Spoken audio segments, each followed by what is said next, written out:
नमस्कार, मैं अमित। आप देख रहे हैं लाइव पब्लिक। इस वीडियो में हम बात करेंगे कि कौन-कौन सी सीटें ऐसी हैं बिहार की 40 सीटों में जहां पर एनडीए और इंडिया अलायंस की आपसी जो गठबंधन के साझेदार हैं, उन्हें उन सीटों पर एक या एक से ज्यादा दल उन सीटों पर चुनाव लड़ना चाहता है। और जब अब सीट शेयरिंग की बात शुरू होगी दोनों पार्टियों में, दोनों गठबंधनों के जो शीर्ष घटक है या उनके शीर्ष नेतृत्व के बीच जब सीटों की शेयरिंग पर बातचीत शुरू होगी, तो कुछ सीटें ऐसी दोनों दलों में हैं जिनमें दोनों कई पार्टियां चुनाव लड़ना चाहती है, एक से ज्यादा पार्टी। जैसे जहानाबाद सीट एनडीए अलायंस के लिए थोड़ी मुश्किल वाली सीट है। वैसे जहानाबाद भूमियारों का गढ़ रहा है। पिछली बार इस गढ़ में नीतीश कुमार ने अति पिछड़ा कैंडिडेट लगाकर सेंधमारी कर लिया था जेडीयू एनडीए से, लेकिन तब बहुत कम अंतर से हारे थे आरजेडी के सुरेंद्र यादव। लेकिन यहाँ पर जो एनडीए उम्मीदवार है, क्योंकि जीतन राम मांझी चाहते हैं कि गया के अलावा उन्हें जहानाबाद की भी सीट मिले। गया की सीट करीब करीब तय मान के चलिए कि यहाँ से हिंदुस्तानी अवाम मोर्चा के कोई कैंडिडेट संतोष सुमन उम्मीदवार हो सकते हैं, या फिर किसी और को जीतन राम मांझी अपना उम्मीदवार बना ले। बहुत संभावना है कि संतोष सुमन ही उम्मीदवार होंगे, चूंकि उनका विधान परिषद का जो कार्यकाल है वो अगले साल अप्रैल महीना में खाली हो रहा है। अगले साल अप्रैल महीना में उनका कार्यकाल समाप्त हो रहा है, यानी विधान परिषद की सीटें उनकी समाप्त हो रही हैं। तो जिन 11 सीटें विधान परिषद में खाली हो रही हैं उनमें, तो गया की सीट के अलावा उनकी एक और सीट की चाहत है। वैसे 3 सीटों की चाहत जीतन राम मांझी की है, लेकिन बीजेपी जिस तरीके से बार्गेनिंग करती है और जिस तरीके की तेवर बीजेपी के है, खासतौर से हिंदी हार्टलैंड के 3 राज्य जीतने के बाद 2 सीटें भी मिल जाती है, तो जीतन राम मांझी के लिए बहुत बड़ी कामयाबी होगी। तो ये जहानाबाद की सीट चाहते हैं गया के अलावे। तो जहानाबाद की सीट पर लोक जनशक्ति पार्टी रामविलास के मजबूत दावेदार और एनडीए के जिताऊ उम्मीदवार हैं अरुण कुमार। इसमें कोई दो राय नहीं है, कई बार के सांसद हैं, जमीन से जुड़े नेता हैं और उनकी पहुंच है, क्योंकि इस बार कोई सामान्य युद्ध पहलवान दोनों पार्टी से चुनावी मैदान में उतरता हुआ नहीं दिखेगा, क्योंकि बिहार की लड़ाई टफ है कि इंडिया अलायंस भी जानती है और एनडीए अलायंस भी जानता है। इसलिए दोनों तरफ से मजबूत पहलवान लाए जाएंगे मैदान में। वैसे बहुत सारे कैंडिडेट और भी हैं जो चुनाव लड़ना चाहते हैं, लेकिन इस बार के चुनाव में मजबूत योद्धा आएंगे। तो अरुण कुमार एक मजबूत नेता है जहानाबाद में, वह लोक जनशक्ति रामविलास के हैं, राष्ट्रीय उपाध्यक्ष है फिलहाल। इस सीट को पर जीतन राम मांझी की नजर है।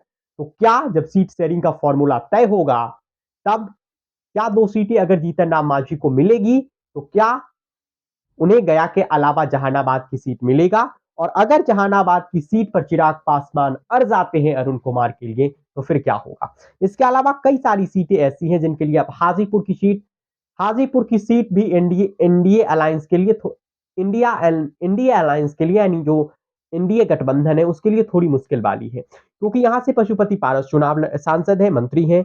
लेकिन इस सीट पर चिराग पासवान का नजर है। चिराग पासवान खुद लड़ने की संभावना थोड़ा कम है, क्योंकि वह एक कार्यक्रम में बोल चुके थे जमुई में कि जमुई से ही चुनाव लड़ूंगा।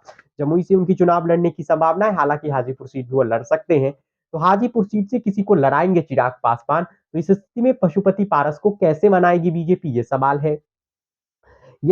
तो हाजीपुर सीट को लेकर क्या एडजस्टमेंट होगा? क्या समस्तीपुर सीट को लेकर प्रिंस पासवान पर सहमत हो जाएंगे चिराग पासवान? क्योंकि ये सीट पिछली बार चिराग पासवान की पार्टी लड़ी थी। तो यहां पर एनडीए अलायंस कोई भी फैसला लेने से पहले चिराग पासवान से पूछेगा, उसकी सहमति जरूर लेगा। इसके अलावा वैशाली सीट, क्या बीजेपी इस बार वैशाली सीट नहीं लड़ेगी? क्योंकि वैशाली सीट शायद बीजेपी इस बार लड़ना चाहे, उसकी कोई वजह हो, क्योंकि ये लोकतंत्र की जननी वाली सीट है। लोकतंत्र की जननी वैशाली को कहा जाता है। तो बीजेपी के थिंक टैंकर्स का ऐसा मानना हो सकता है कि ये सीट जीतकर वह संदेश देना चाहती है कि वह वैशाली की लोकतंत्र की जननी, जो वैशाली को कहा जाता है, वह सीट से चुनाव लड़ ले और जीत कर लोकसभा पहुंचे। लेकिन चिराग पासवान की पार्टी से तब 2019 में चुनाव जीती थी बीना देवी। क्या बीना देवी के लिए चिराग पासवान कुछ करेंगे, या फिर पशुपति पारस खेमा उनके लिए टिकट का जुगाड़ कर लेगा, ये देखना होगा। तो क्या यहां पर बीजेपी चुनाव अगर लड़ना चाहती है तो चिराग पासवान मान जाएंगे, पशुपति पारस मान जाएंगे, ये सवाल है। तो ऐसी कई सारी सीटें हैं जिसको लेकर इंडिया अलायंस में, जैसे काराकाट की सीट अगर बीजेपी उपेंद्र कुशवाहा है तो ये मान लीजिए कि काराकाट सीट पर कोई खास विवाद नहीं है। उजियारपुर सीट अगर एक देखिए, उजियारपुर सीट अगर उपेंद्र कुशवाहा लड़ना चाहते हैं, अब पता नहीं वो किस सीट से चुनाव लड़ेंगे। अगर पिछली बार 2019 में लड़े थे, उजियारपुर और काराकाट दोनों से दोनों जगह से हार गए थे।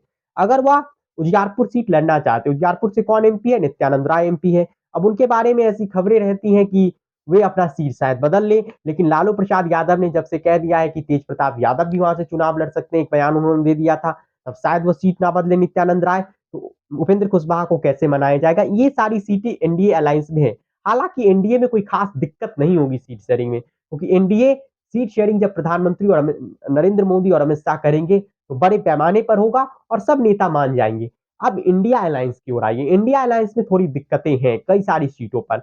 जैसे जो सीपीआईएम है वो 5 सीटें मांग रही है, आरा, सिवान, पाटलिपुत्र, काराकाट और जहानाबाद। तो इसमें आरा की सीट तो उन्हें मिल ही सकती है। अब काराकाट की सीट पर रोहिणी आचार्य का एक बयान कि अगर जनता कहेगी तो मैं चुनाव लड़ लूंगी, तो आरा सीट तो मिल सकता है। क्या दूसरी सीट सीपीआईएम को जो ये 5 सीटें सौंपी गई हैं उनमें से कोई सीट मिलेगी, या फिर जहानाबाद की सीट? वैसे जहानाबाद की सीट पर आरजेडी चुनाव लड़ेगी।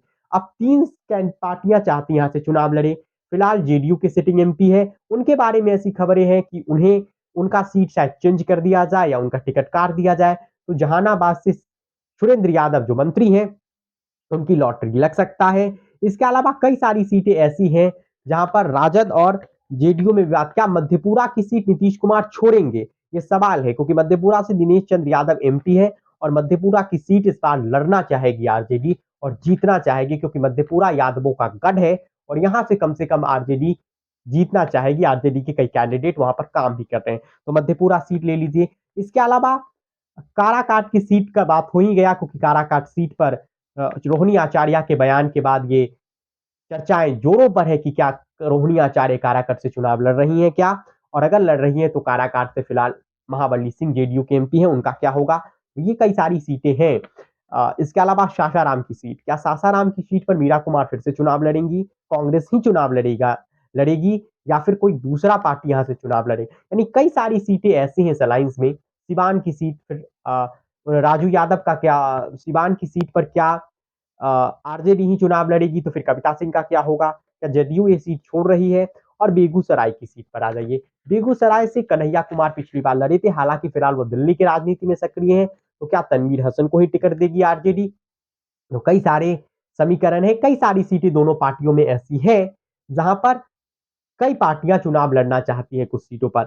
लेकिन जब सीट शेयरिंग का बातचीत शुरू होगा दोनों पार्टियों में, दोनों अलायंसों में, जो कि अब जल्द शुरू होने वाला है, तब कुछ सीटें ऐसी हैं जिन पर कुछ पार्टियां चुनाव लड़ना, एक या अधिक से पार्टियां गठबंधन की जो सहयोगी वह चुनाव लड़ना चाहती हैं, उन्हें कैसे मैनेज करती है दोनों पार्टियां, ये देखना दिलचस्प होगा।